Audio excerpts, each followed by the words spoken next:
Nagtigom kita ron sa pagsaulog sa solemnidad sa balaang kasing-kasing ni Jesus.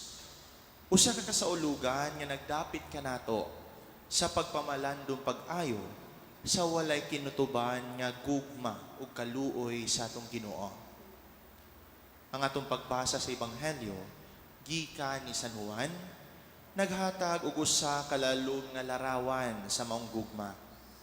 Samtang kini naghinumdom sa higayon nga giduslak ang kilid ni Jesus human sa iyang paglansang sa krus. Kini nga higayon nagpadayag sa kinahiladman sa sakripisyo nga gihimo ni Jesus aron og alang sa iyang dakong gugma alang kanato. Ug nagbukas kini kanato sa mga misteryo sa iyang balaang kasing-kasing. Sa Ebanghelyo atong nadungog nga mga sundalo sa pagkakita kang Jesus nga patay na. Wala nila balia ang iyang mga bitiis. Hinuon, usa kanila, midugsak sa iyang kilid sa usa ka bangkaw, ug diha-diha, mibuhagay ang dugo ug tubig.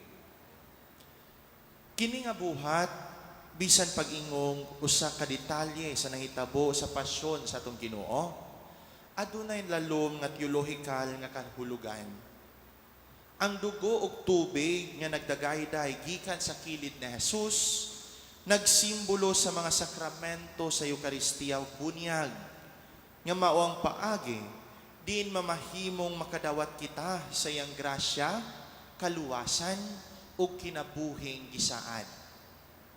Kini higayunaw sa kagamhanang pahinumdom sa bili sa atong kaluwasan ug sa giladmon sa gugma ni Jesus alang sa matag usa kanato.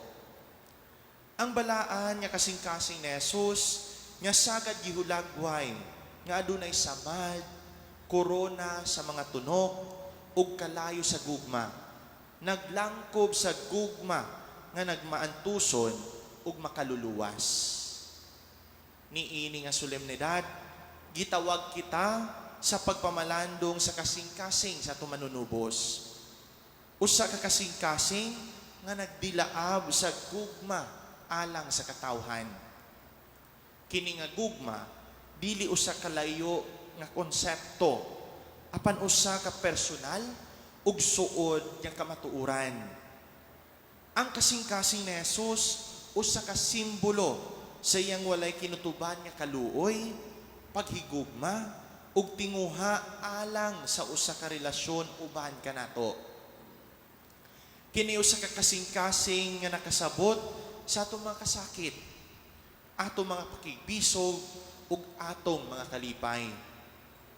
Sa atong pagpamalandong sa balaan nga kasing-kasing ni Jesus, atong tagdon ang tulo ka importanteng aspeto sa iyang gugma. Una, usa ka nasamdan nga kasing-kasing. Ang kasing-kasing ni Jesus usa ka kasing-kasing nga nasamdan tungod sa atong mga kalapasan.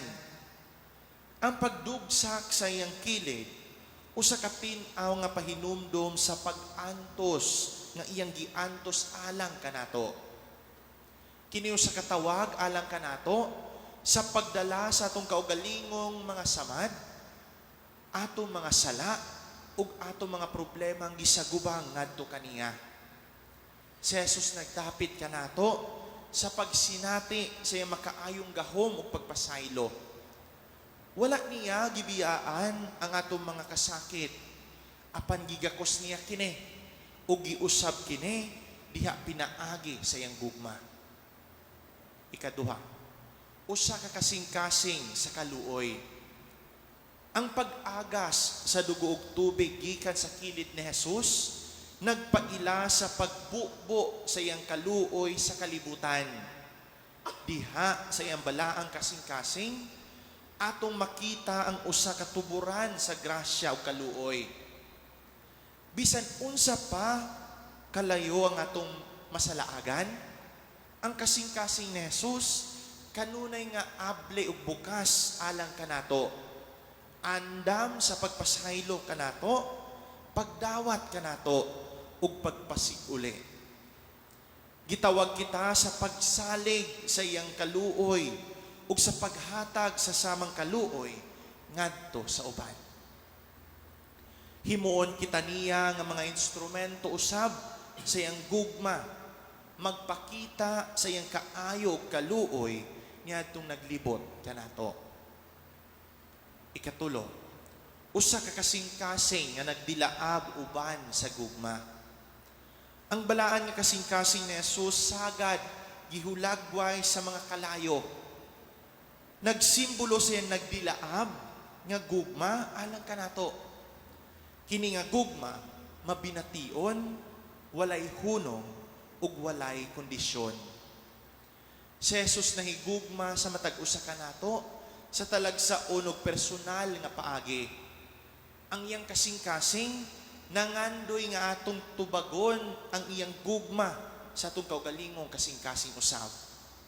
Siya nagtawag kanato sa pagpalalom sa atong relasyon uban kaniya, pinaagi diha sa pagampo sa mga sakramento ug sa mga buhat sa gugma ug pagserbisyo. Mga igsuon sa atong pagsaulog sa solemnidad sa balaan nga kasing-kasing ni Jesus, atong ablihan ang atong kasing-kasing diya sa iyang gugma.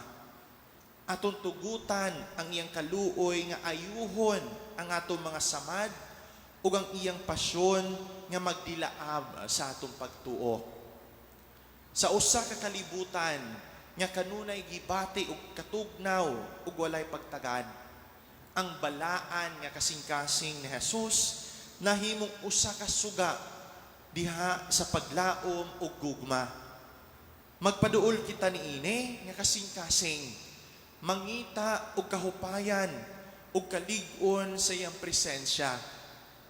Niini kasaulugan sa Eucharistia atong mahimamat ang kasing-kasing ni Jesus sa atong pagdawat sa iyang lawas ug dugo, atong hinumduman ang dakong gugma nga midagayday gikan sa iyang gidugsak nga kilid.